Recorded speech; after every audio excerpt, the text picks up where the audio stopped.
Hello and welcome to Always Elite. Today we're going to review the Go Home show for Revolution AEW Dynamite from February 26, 2020 in Kansas City, Missouri. There was one hell of a way to kickstart Dynamite with a 30-man Ironman match between Kenny Omega versus Pac. That was a very good start. I think it was match of the night. Let me know what you think about that match in the comments below. Remember to like, subscribe, and hit that bell icon to stay tuned to what we're going to be doing. And vote in the poll above my head to let me know what you think of the show entirely. Okay, this match was very evenly. The two guys were, pretty evenly matched. They always have been, apparently. So, after about 10 minutes, there was still no falls. It was still 0-0. Finally, the first fall came at about 15 minutes and 45 seconds in, or so. It was caused by a DQ from Pac using a chair on Kenny. He finally got frustrated and said, "To hell with it." Pac quickly gets the next fall right back with a black arrow at the 16-minute and 38-second mark, which you can see these on the screen of how much time is left. You can add my times to that and it should equal 30.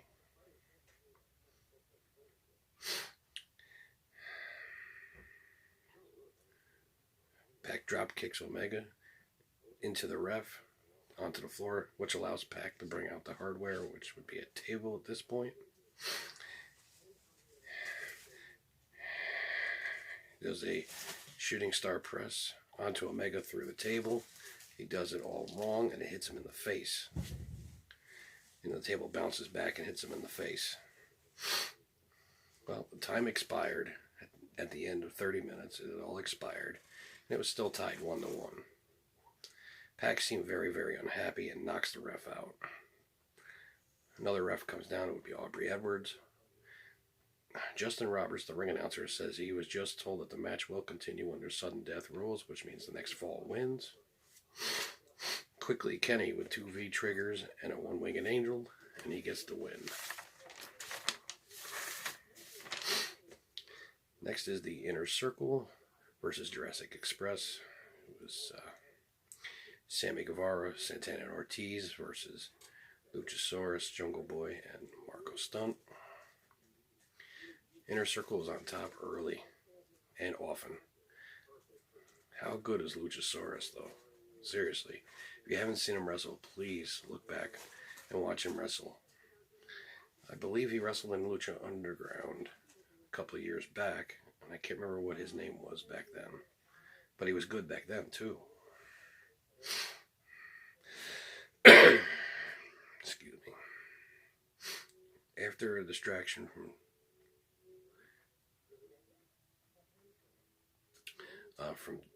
from Darby Allin, Jungle Boy with a snap rana on Sammy for the win. Next is a recap of Cody Mjf Saga. We'll get into that. It all started from when MJF turned on Cody. I believe it was Fyter Fest until this past week.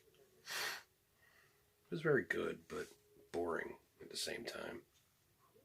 Right after that, the Best Friends took on the Butcher and the Blade. Starts off fast with Butcher and the Blade. Blindside attack on the Best Friends. Very quickly.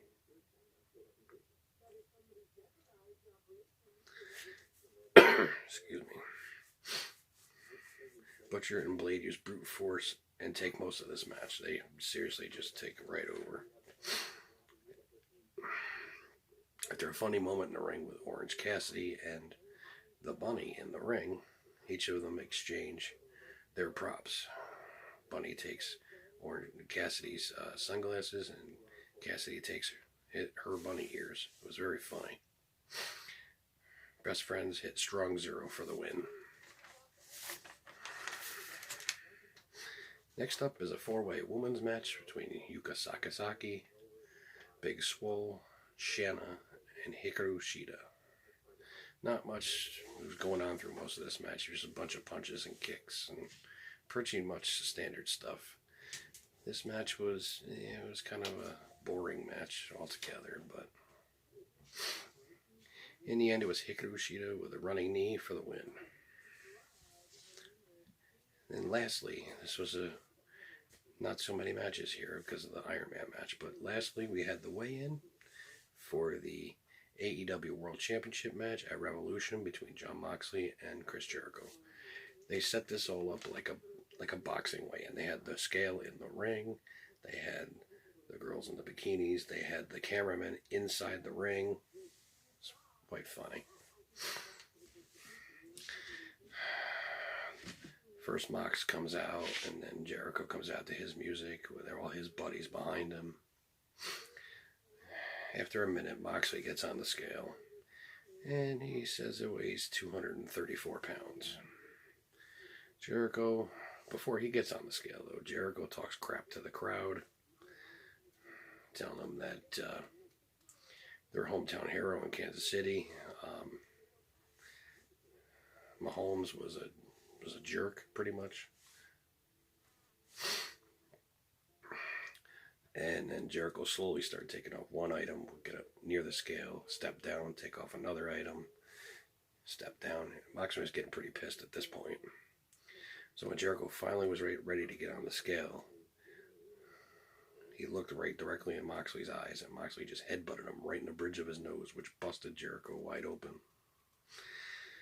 Which was, it was almost instantaneous. You could see where he split, because I saw, there was pictures of afterwards. There's a cut right here in the bridge of his nose. Said it took 7 stitches. After that, all hell breaks loose. Dustin runs out and attacks Hager. Hager and him run out to the concourse, and Hager gets the better of him. Then Darby Allin comes out with the skateboard. He tries to get him some, but Sammy takes his skateboard and whacks him right over the back and cracks his skateboard. After all the melee, it's still Jon Moxley and Chris Jericho standing in the ring. Moxley points at Jericho, and then they just start brawling right in the middle of the ring. Jericho finally gets the upper hand and uses a Judas elbow, and then uses Mox's own move against him, a paradigm shift right onto the scale. Jericho holds up his title as he's bleeding all over his face, and that's how we get off of Dynamite this week. So join me again tomorrow for predictions on Revolution, which is this Saturday. Until then, always be elite.